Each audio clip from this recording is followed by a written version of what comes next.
Pembacaan firman Tuhan hari ini dari 1 Samuel 12 ayat 1 sampai 25. Demikian firman Tuhan. Berkatalah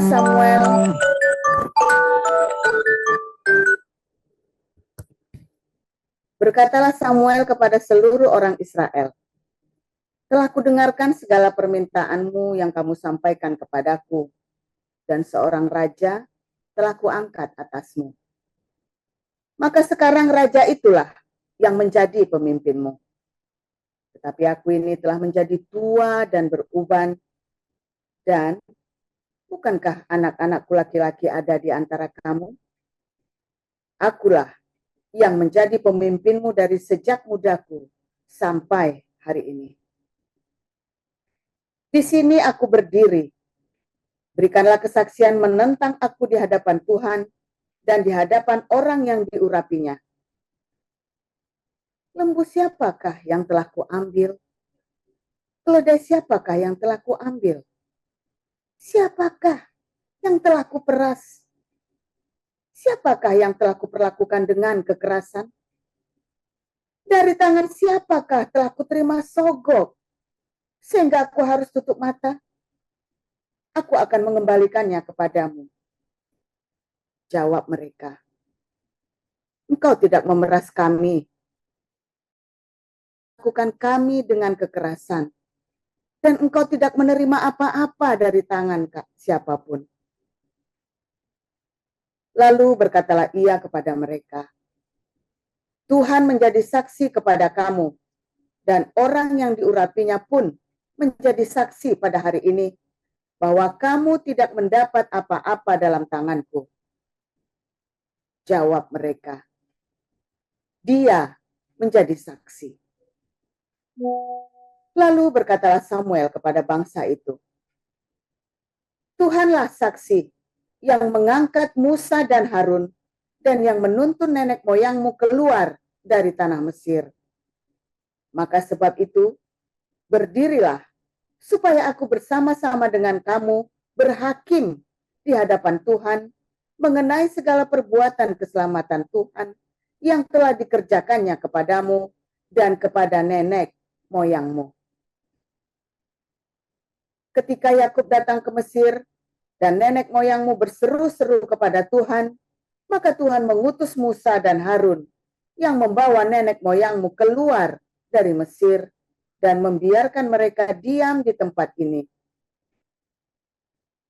Tetapi mereka melupakan Tuhan Allah mereka, dan ia menyerahkan mereka ke dalam tangan Sisera, panglima tentara di Hazor, dan ke dalam tangan orang Filistin dan Raja Moab yang berperang melawan mereka.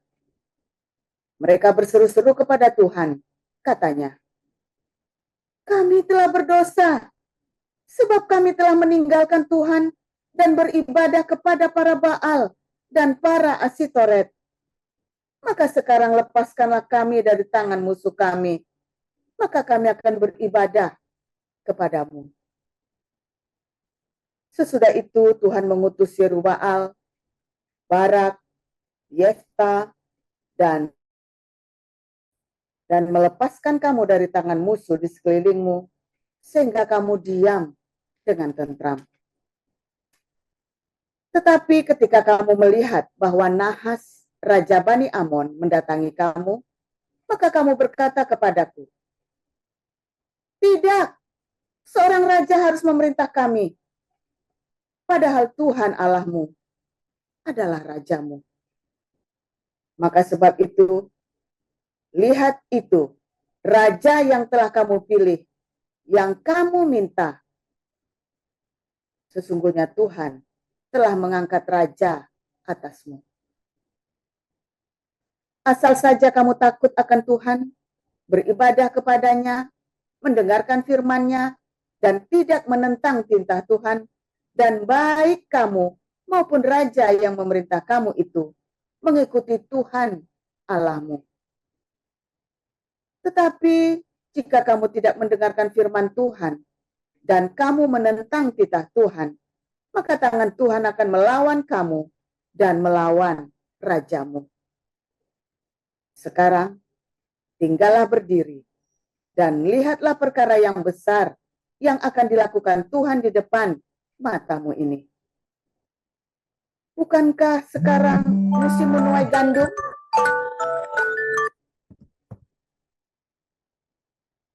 Aku akan berseru kepada Tuhan supaya Ia memberikan guruh dan hujan.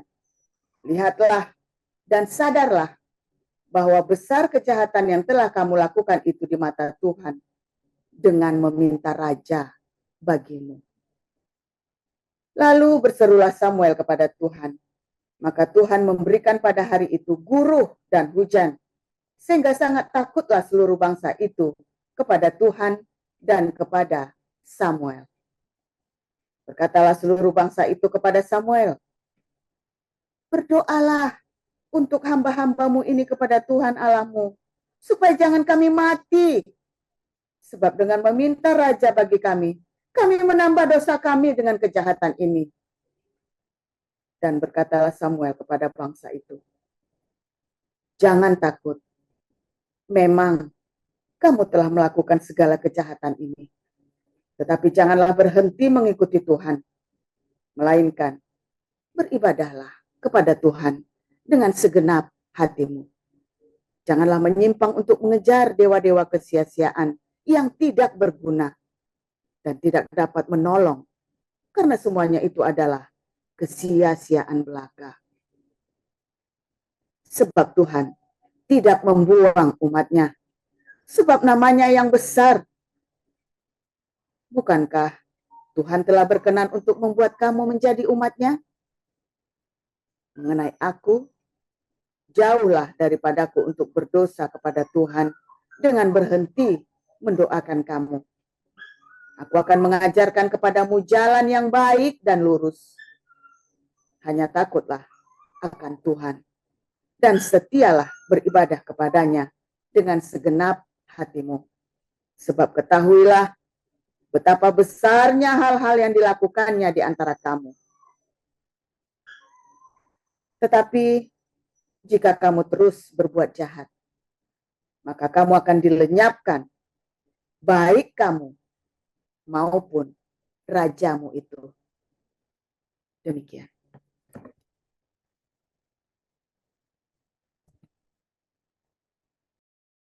Di hadapan Allah dan Kristus Yesus yang akan menghakimi orang yang hidup dan yang mati, aku berpesan dengan sungguh-sungguh kepadamu demi pernyataannya dan demi kerajaannya. Beritakanlah firman, siap sedialah, baik atau tidak baik waktunya. Nyatakanlah apa yang salah, tegurlah dan nasihatilah dengan segala kesabaran dan pengajaran. Karena akan datang waktunya, orang tidak dapat lagi menerima ajaran sehat, tapi mereka akan mengumpulkan guru-guru menurut kehendaknya untuk memuaskan keinginan telinganya. Mereka akan memalingkan telinganya dari kebenaran dan membukanya bagi dongeng.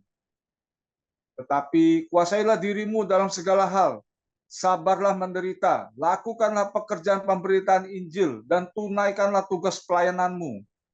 Mengenai diriku, darahku sudah mulai dicurahkan sebagai persembahan, dan saat kematianku sudah dekat. Aku telah mengakhiri pertandingan yang baik. Aku telah mencapai garis akhir, dan aku telah memelihara iman. Sekarang telah tersedia bagiku mahkota kebenaran yang akan dikaruniakan kepadaku oleh Tuhan.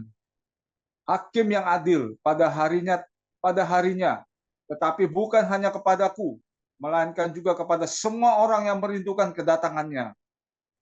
Berusahalah supaya segera datang kepadaku, karena Demas telah mencintai dunia ini dan meninggalkan aku.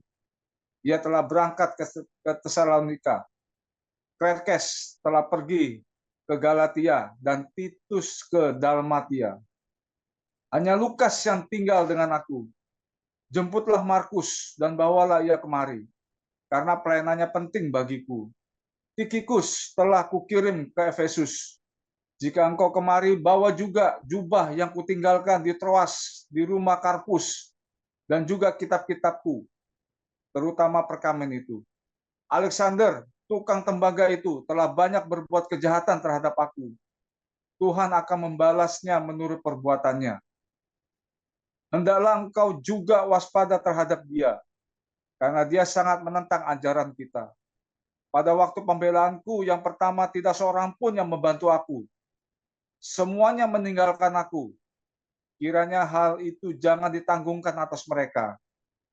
Tetapi Tuhan telah mendampingi aku dan menguatkan aku, supaya dengan perantaranku Injil diberitakan dengan sepenuhnya dan semua orang bukan Yahudi mendengarkannya. Dengan demikian aku lepas dari mulut singa. Dan Tuhan akan melepaskan aku dari setiap usaha yang jahat. Dia akan menyelamatkan aku, sehingga aku masuk ke dalam kerajaannya di sorga. Baginya lah kemuliaan selama-lamanya. Amin. Salam kepada Priska dan Aquila dan kepada keluarga Onesiforus. Erastus tinggal di Korintus dan Trofimus kutinggalkan dalam keadaan sakit di Miletus. Berusahalah kemari sebelum musim dingin. Salam dari Ebulus dan Pudes dan Linus dan Claudia dan dari semua saudara. Tuhan menyertai rohmu, kasih karunia-Nya menyertai kamu. Demikianlah sabda Tuhan. Amin untuk firman Tuhan. Terima kasih para lektor, Ibu Nerliana dan Pak Ali Mulyo. Selanjutnya kita akan dengar renungan firman Tuhan hari ini dengan judul Sayonara Bye Bye oleh Gembala kita Pastor Joseph Pauljang. Silakan, Pastor. Shalom semuanya, haleluya. Firman Tuhan selalu baru setiap hari. Ketika kita menantikan Tuhan dengan penuh cinta, dengan penuh pengharapan. Saudara, nanti saya ketemu dengan gembalanya pendeta GKIN ya di Den Haag ya. Kita ngobrol ngalor ngidul lah, biasalah. Kalau enggak, ternyata kenal baik dengan keluarga saya ya, saudara ya, pendetanya ya. Dan ya, kenal baik lah, cukup baik ya. Juga dengan Pak Mangapul segala macam, rupanya masih satu lingkaran juga. Saudara, kita ngomong-ngomong tadi ya, panjang tentang salah satu teman kita Pak Mangapul segala yang meninggal ya, tiba-tiba meninggal. Saudara, Pak Mangapul tuh meninggal tuh, pokoknya meninggal sudah enak sekali ya, saudara ya, nggak pakai aneh-aneh. Nah, saya sering bilang, Tuhan saya pengen kalau meninggal itu begitu tuh, mati aja langsung ya, nggak pakai sakit, nggak pakai ruwet gitu ya, nggak nyusahin anak, nggak nyusahin keluarga. Ya kita ya pengennya begitu, tapi kan nanti yang ditinggal kaget ya bilang. Nah itu saudara, yang ditinggal kaget. Mengapa yang ditinggal kaget? Karena Anda tidak pernah mempersiapkan ya. Sudah siap-siap saja, tetap sedih, tetap kehilangan. Sebetulnya sama saja. Sebetulnya dari segala kita masih sehat, ya kita mempersiapkan hidup kita dengan baik, saudara ya. Kondisi lagi segar, bugar, ya. Anda harus mengajarkan ya kepada dirimu dan kepada keluargamu ya tentang kerajaan surga ya, bahwa memang kita harus selalu siap kapan saja ya untuk meninggalkan dunia ini maupun untuk ditinggalkan, saudara ya. Ketika mami saya mau meninggal, saya mah kalau papi meninggal, mami meninggal dulu, saya mau udah firasat ya, saudara ya. Ya, itu saya ya, karena memang kita kan sudah terbiasa dengan hal supranatural. Nah, ya kebetulan saya ngerti ya, saya sudah dapat penglihatan dulu ya, mami mau meninggal, papi mau meninggal. Jadi ketika mami yang terakhir mami ya kemarin waktu mau meninggal, tiba-tiba dia makan sayur rotinya satu panci, saudara doyan sayur roti satu panci bayangnya ya, satu panci, mohon sayur asam satu panci. Agak saya sampai ini ada apa kok, maksudnya kok keterlaluan, masa makan tidak bagi-bagi sama yang lain kan. Begitu saya kemana, apa iya gue juga begitu, dia udah berapa hari ini makanya begitu. Gus, cepetan, dia mau beli apa lagi, kasih. Makanya saya udah kenapa harus gitu ya, saya suruh beli anggur bingkar, disuruh beli, dan pokoknya beli yang enak-enak, saya bilang begitu ya. Saya belikan yang enak, pokoknya minta apa kasih aja, minta apa kasih saja. Oh nanti gulanya begini, nanti gulanya begitu. Ya enggak apa-apa, orang sudah tua kok. Sudah tua itu nggak ada gula naik gula turun. Yang penting kita cepet cek, selalu cek up dokter. Saya bilang begitu ya. Benar saudara ya, sebulan kemudian mami meninggal. Ya, dan sehat ya, tiba-tiba meninggal, sehat, terus seminggu tiba-tiba drop, terus sudah hilang kesadarannya ya, seminggu itu. Wah, kita mah sudah ini cepat sekali ya, dropnya itu cepat sekali ya. Dari cuman sakit, ya ditelepon dia, ya ditelepon. Besok-besok makin makin lemah. Nah, ini cuma masuk angin. Nah, tapi saya sudah firasat ya, sudah firasat. Mami juga sudah firasat. Nah, tapi waktu persiapan itu Mami persiapan ya, waktu mau meninggal sudah dipersiapkan semuanya, sehingga anak-anak juga ada kapiran semua, saudara dipersiapkan. Seorang yang baik itu, ya seorang tua yang baik itu mempersiapkan kematiannya, saudara. Kalau Anda usia sudah di atas 50, apalagi penyakitan ya, Anda sudah selalu siap kapanpun, saudara ya, untuk berangkat. Apalagi kalau di Indonesia kan, Indonesia ini kan benar-benar nggak baik ya, suasananya, hawanya, udaranya ya. Ya Anda persiapkan udah 50, 60, Anda harus sudah siap-siap. Jangan Anda usia 70 masih geragas. 70 tuh masih pengen kawin lagi. 70 masih pengen ngapain ini, pengen ngono. Dipersiapkan hatimu, saudara ya. Apalagi kalau udah pokoknya di usia 50 tahun ini kan sudah setengah dari hidupmu kan, setengah abad itu kan. Anda sudah mulai siap-siapkan semuanya dengan baik, saudara ya. Rapi-rapikan. Ambisi-ambisi mulai dikurangin. Ya ambisinya. Loh, kalau ada pekerjaan kerjain, tapi kalau apa namanya jangan ambisius lagi, saudara. Jangan ambisius, ya. Sehingga menimbulkan luka hati di hati keluargamu. Kalau sudah 60 lebih hati-hati lagi, saudara ya. Kalau bisa kalau sudah 60 itu sudah benar-benar ya hanya itu saja dan berkati keluargamu yang lain. Kalau bisa ya. Dan kalau Anda yang sedang masih dalam kekurangan dalam usia 60, ya saudara, ya pokoknya jangan macam-macam. Ya, ya cukupkan dirimu dengan apa yang Anda. Saya bangga dengan Pak Yance ya saudara ya.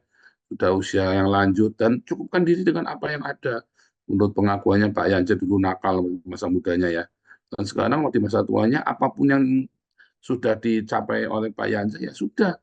Pak Yance terus tiap hari ya saya lihat aktif ya di doa pagi, ikut pelayanan di kita ya, ikut kalau diajak besok langsung berangkat.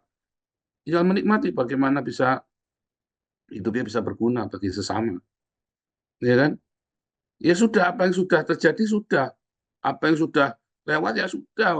Yang saya lihat ya, orangnya positif sekali. Saya senang. Dan ya ikut kelas-kelas kita ya, saudara si Pak Yance ini ya.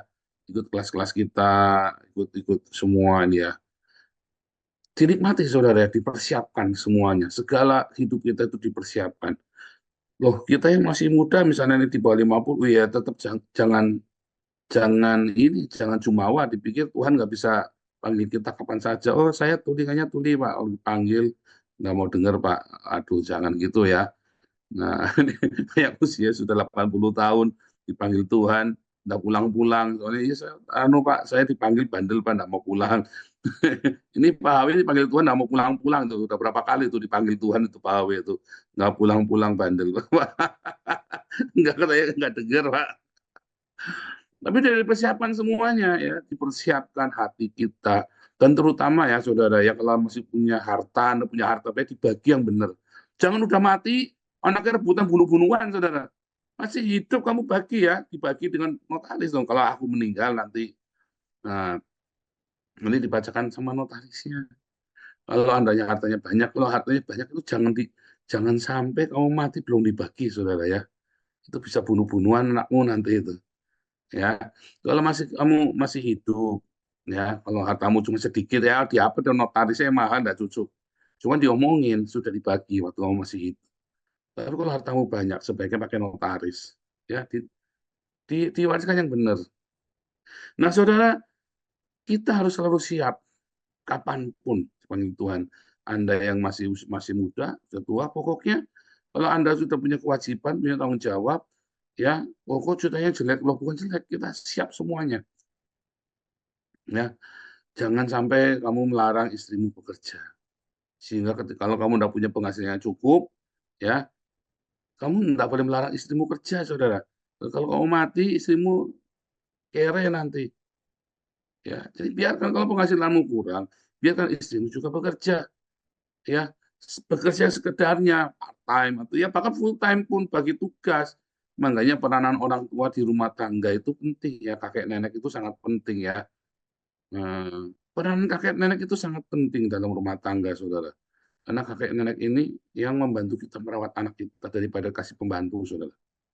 Daripada kamu kasih babysitter, nanti wajah anaknya kayak babysitternya. Ya kan, kecuali babysitternya di dalam Tuhan, sudah semua baik, itu pun tetap lebih baik keluarga yang merawat semua. Itu ya, saudara ya, dipersiapkan. Ketika kita hidup, ya kita sedang mempersiapkan mempelai Kristus untuk seisi rumah kita, saudara. Karena ketika dipanggil Tuhan, maka mereka sedang menjadi mempelai Kristus. Setiap anggota keluarga. Makanya saya juga persiapkan semua ya keluarga saya untuk hidup takut akan Tuhan, untuk hidup benar. Ya, kalaupun mati, maka dia akan mati dalam bahagia. Kalaupun dia akan hidup takut akan Tuhan dan diberkati, saudara. Jadi ketika kita masih hidup sebagai kepala keluarga, kita mempersiapkan baik hidup ataupun mati, saudara. Dalam segala keadaan kita persiapkan. Jadi bukan nanti masih lama, kebanyakan orang tua meremehkan, saudara ya. Nanti masih muda menikmati, biarin aja. Tiba-tiba tabrakan anakmu. Persiapkan semua senantiasa ya. Ya anak muda pun, saudara, untuk melampiaskan kemudaannya itu ada batasnya, saudara. Tiba-tiba anakmu kena narkoba dan nggak bisa balik. Kalau udah kena narkoba itu, waduh, kalau mau bilang balik itu hanya Tuhan yang tahu, saudara. Ya kalau orang sekali kena narkoba, jadi Anda selalu ya, itu adalah hidup itu adalah sebuah persiapan untuk kehidupan setelah kematian. Makanya kalau dia hidupnya panjang pun 80-100 tahun pun dia dipersiapkan. Semakin kita umurnya panjang, kita semakin dituntut tanggung jawab. Kalau ada orang jahat nggak mati-mati, saudara, kenapa orang jahat nggak mati-mati? Dikasih kesempatan buat bertobat, saudara. Sehingga Anda nanti di hari penghakiman pun Anda tidak bisa berdalih, ya aku kurang cukup, waktunya nggak cukup. Nggak bisa, saudara. Setiap kita dituntut pertanggungjawaban dalam kehidupan kita. Ya, makanya setiap kita harus bertanggung jawab. Setiap saat kita harus bertanggung jawab. Ya, dan kalau bertanggung jawab, hidupnya harus ini Pak, harus suci Pak, tegang. Hidup suci itu tidak tegang. Hidup saya suci, saudara ya, tapi saya tidak tegang. Kita penuh dengan canda tawa, kita penuh dengan ini ya, tapi juga nggak serampangan. Ya, hidup kita nggak tegang, kita mau santai-santai aja ya. Pulang mau nonton TV, kalau mau doa ya doa, mau pujian penyembahan. Yang membuat kamu tegang karena kamu hidup di dalam ritual agama. Kamu hidup di dalam ritual agama, maka hidupmu jadi tegang. Kesucian batas sucimu itu adalah batas suci fisik, saudara, ritual agama. Ketika batas sucimu itu adalah ritual agama, maka hidupmu jadi tegang. Maka hidupmu, kamu nggak bisa menikmati kehidupanmu dengan normal lagi. Tapi ketika batas sucimu itu, kekudusan itu dimulai dari hatimu, saudara. Maka hidupmu santai, enak, saudara, yang menikmati. Menjadi seorang Kristen yang saleh itu, ya, tidak harus kamu tuh pegang ya. Nggak nonton TV, ya kan.